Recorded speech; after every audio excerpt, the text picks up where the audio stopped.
सभी को नमस्कार। आज है 15 तारीख और 18 जनवरी से दरोगा का एग्ज़ाम है। 18 जनवरी और 21 जनवरी को एग्ज़ाम है। अभी देखिए आप लोग को क्या करना चाहिए। अभी आप लोग कुछ भी नया मत पढ़िएगा।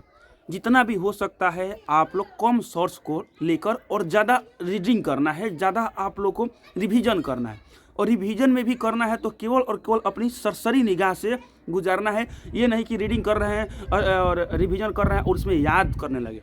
याद नहीं करना है, इस तरह के केवल और केवल करना है ताकि ऑप्शन में यदि आपका आ जाए तो आंसर आप क्लिक कर दें।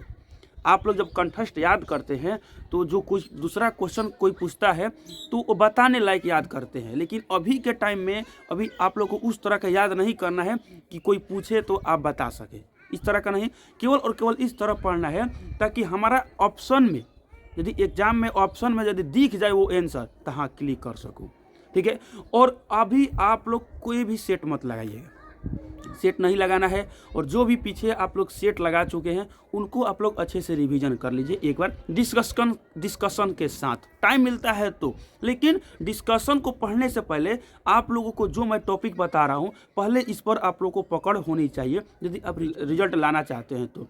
सबसे पहले आप लोगों का टॉपिक होगा आप लोग का करेंट अफेयर। करेंट अफेयर आपको अच्छे से रिवीजन कर लेना है, खासकर स्पीडी का करंट अफेयर या एडिटोरिया का करंट अफेयर, किसी भी एक बुक को। उसके बाद आपको साइंस, लूसेंट में जो साइंस दिया हुआ है फिजिक्स, केमिस्ट्री, बायोलॉजी, बस उतना ही आप लोग कंप्लीट कर लीजिए। इस तरह कंप्लीट कर लिए कि उसमें से कोई भी क्वेश्चंस आ जाए तो छूटे ना आप लोग का। इस तरह कंप्लीट करना है बस लूसेंट बुक से ही। ठीक है। उसके बाद मॉडर्न हिस्ट्री पर पहली पकड़ होनी चाहिए। उसके बाद इंडियन ज्योग्राफी पर और पॉलिटी पर। ठीक है। इसके बाद आपको मध्यकालीन भारत और प्राचीन भारत को पढ़ना है, ये हो गई। उसके बाद बिहार स्पेशल और जो भी और दूसरी टॉपिक से उसको पढ़िएगा। उसके पहले अभी आपको फिर विविध पर पकड़ बनानी है। ठीक है। क्योंकि विविध का मैक्सिमम क्वेश्चंस आपको याद होती है, मेरे को पता है, लेकिन उसको रिवीजन करना बहुत ही ज़्यादा जरूरी है क्योंकि रिवीजन बिना किए कन्फ्यूजन बहुत ज़्यादा उत्पन्न होता है। लगता है ना आप लोग को कि क्वेश्चंस ये देखे हुए हैं लेकिन याद नहीं होता है, क्वेश्चंस अटेम्प्ट नहीं कर पाते हैं, देखा देखा सा लगता है। ऐसा लगता है बहुत सारे कैंडिडेट को, ऐसा हमको बार बार बोलते हैं कि देखा देखा सा लग रहा है लेकिन हम सही आंसर नहीं दे पा रहे हैं। उसका कारण वही है, आपका रिवीजन नहीं हुआ। तो अभी आप लोग जो भी टॉपिक पहले पढ़ चुके हैं सारे टॉपिक्स को रिवीजन कर लीजिए। टाइम बचता है तो आप लोग जितना भी पीछे का सेट है जिसको आप लोगों ने अटेम्प्ट किया है उसको आप लोग रिवीजन कर लीजिए। और लूसेंट बुक को पढ़ना भी है आपको, जो मैं जो टॉपिक बताया हूँ, मॉडर्न हिस्ट्री पढ़ना है, साइंस पढ़ना है, फिर से इंडियन ज्योग्राफी, पॉलिटी, और फिर बाद में विविध पढ़ना है, फिर से मध्यकालीन भारत और प्राचीन भारत पढ़ना है। तो इन सारी जो टॉपिक्स है इनको लाइन बाय लाइन नहीं पढ़ना है, आपको केवल और केवल पॉइंट को देखना है कि हाँ ये इस तरह हुआ था, इसका आंसर ये होगा, इसका आंसर होगा। नहीं तो आप लाइन बाय लाइन पढ़ने लगिएगा तो फिर कंप्लीट कहाँ से हो पाएगा। ठीक है। इस तरह आप लोग रखिए कि आपका 3 से 4 घंटा में एक टॉपिक कंप्लीट हो जाए।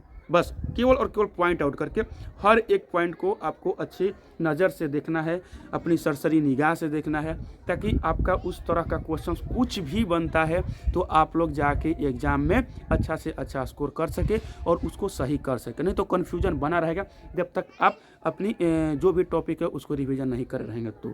और एक बात है कि अभी आप लोग हड़बड़ी में मत रहिएगा।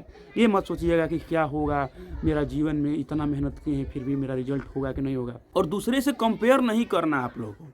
ये नहीं देखना है कि मेरा दोस्त इतना नंबर ला रहा है, मेरा दोस्त मेरे से इतना कम नंबर ला रहा है तो मेरा रिजल्ट हो जाएगा, उसका रिजल्ट नहीं होगा। मेरे भाई एग्ज़ाम में परफॉर्मेंस करना अलग चीज़ है और घर में अपना स्कोर लाना अलग चीज़ है। तो एग्ज़ाम हॉल में जितना आप हो सकता है शांत दिमाग से रहना है, जितना हो सकता है अपने आप को अंदर से मजबूत करके रखना है कि मेरा रिजल्ट नहीं होगा तो किसी और का रिजल्ट कैसे होगा। ठीक है। और आप लोग किसी से ज़्यादा बातचीत नहीं करना है एग्ज़ाम हॉल में। ठीक है। और जो भी आप लोगों को इंस्ट्रक्शन इन्विजिलेटर के द्वारा दिया जाए उसको फॉलो करना है। नहीं तो आप लोग इधर उधर बातें करेंगे, कुछ इधर का उधर उल्टा पुल्टा करेंगे तो इन्विजिलेटर आपका कॉपी भी छीन सकता है। तो उस तरह का गलत चीज़ें नहीं करना है। मात्र 2 घंटा मिलेगा आपको और उसी में आपको 6 महीना, 8 महीना, 2 साल, 3 साल जितना दिन मेहनत किए हैं सारी चीज़ों को निचोड़ देना है। तो इसी बात को ध्यान में रखना है और एकदम शांत मन से एग्ज़ाम देना है।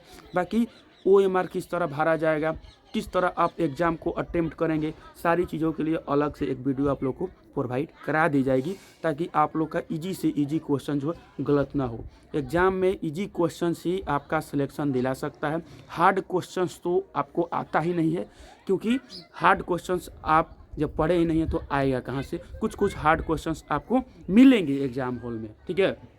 तो आपको केवल और केवल अपनी एनर्जी पर फोकस करनी है, अपनी जो आपकी संपत्ति है, जो आपने पढ़ कर गए हैं उस पर आपको फोकस करनी है। ये नहीं कि आप हार्ड क्वेश्चंस के चक्कर में 3, 4, 5 क्वेश्चंस ईजी गलती कर दें और आपका एक हार्ड क्वेश्चन सही होगा या नहीं सही होगा उसका गारंटी भी नहीं है, ठीक ना। तो सबसे पहली पकड़ आपकी होनी चाहिए शांत रहना है और अपनी जो भी इजी क्वेश्चन है उसको आसानी से बनाना है, उसका ऑप्शन को देख देख के गोला को रंगना है ताकि आपका आसानी से इजी क्वेश्चन सही हो सके, अटेम्प्ट करके आ जाए। नहीं तो आप लोग घर में आइएगा और बस यही अफसोस रहेगा कि इजी क्वेश्चन गलती हो गया, इजी क्वेश्चन गलती हो गया। हार्ड क्वेश्चन पर आप 5 मिनट भी दिए रहेंगे और वो गलती हो जाएगा तो आपका अफसोस रहेगा कि 5 मिनट दे दिया लेकिन क्वेश्चन सही होगा कि नहीं सही होगा। लेकिन वहीं आपका जो इजी क्वेश्चन है उस पर और 10 सेकेंड एक्स्ट्रा दे देते, ऑप्शन को सही से जांच करके और क्लिक करते तो आपका ऑप्शन सही हो जाता, वो क्वेश्चन सही हो जाता और आप उसको अपना बना लेते, ठीक है। तो सारी जो भी आपको क्वेश्चन याद है उसको अपना बनाना है, उसको छोड़ना नहीं है, रॉन्ग नहीं करना है, शांत मन से एग्ज़ाम को देना है और अभी के टाइम में अपने आप को मोटिवेट करके रखना है, दूसरे से कंपेयर नहीं करना है, सेल्फ स्टडी करना है, जितना भी हो सकता है अपनी वीक टॉपिक पर पकड़ बनाइए और अपने आप को पूरी तरह से दरोगा घोषित करके रखिए कि दरोगा हम बनने वाले हैं और दरोगा बनने के लिए हमको मेहनत करना तो पड़ेगा। तो यही 3 से 4 दिन में आप दरोगा बन जाएंगे। तो इसी चीज़ को आप लोग अपने माइंड में हमेशा लगा कर रखिए कि हाँ मैं दरोगा बनने जा रहा हूँ। तो 3 से 4 दिन जो भी एग्ज़ाम के टाइम है इसमें अपने आप को मोटिवेट करके रखना होगा, जो भी हमने इतने दिनों से पढ़ा है उसको रिवाइज करना होगा और एग्ज़ाम में शांत मन से एग्ज़ाम को देना है, ठीक है। तो ये अभी आप लोग को स्ट्रेटजी अपनानी है, कुछ भी नया मत पढ़िएगा मेरे भाई, सेट वगैरह मत लगाइएगा, दोस्तों से ज़्यादा बातचीत मत करिएगा, जितना हो सकता है अभी आप लोग आराम से अपनी सेल्फ स्टडी पर ध्यान दीजिए। बाकी मेरे तरफ से मेरे भाई आप लोगों को हमेशा बेस्ट ऑफ लक रहता है और आज भी बेस्ट ऑफ लक रहेगा।